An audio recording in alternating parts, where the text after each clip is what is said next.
Good morning. It's been so great the last few days to have my buddy Father Mike in town giving the mission.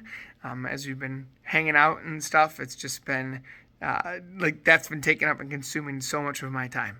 And so that's why this morning minute is going to be the later morning minute.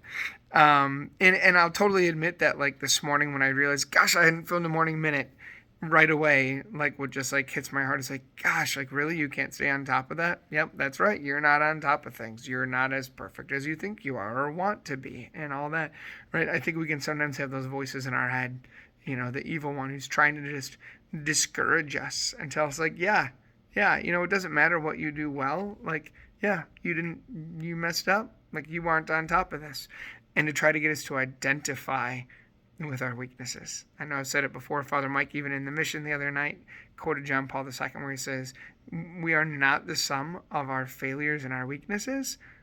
We're the sum of the Father's love for us and our real capacity to become the image of his Son. The Father's love for us, that doesn't change. That does not change one iota, it doesn't change, right? You are loved, you are delighted, and that is who you are.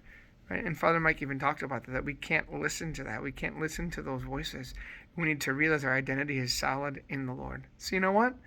I'm making a morning minute for you right now about this because that's what the Lord wants.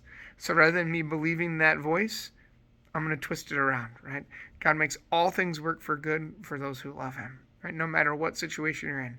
Even if it's a situation where you're oh gosh, I'm not perfect. I made this mistake. Stop and ask yourself, what is the Lord trying to teach me through that? Because you know what? I'm glad I didn't get the morning minute out earlier today because it allowed me to have the material with which to be able to speak about this right now. And who knows? I don't know. But I have a feeling for some of you, this is exactly what you need to be hearing right now. So know that the Lord is with you. Know that the Lord loves you perfectly. You are loved. You are delighted in. That is who you are. Have an amazing day.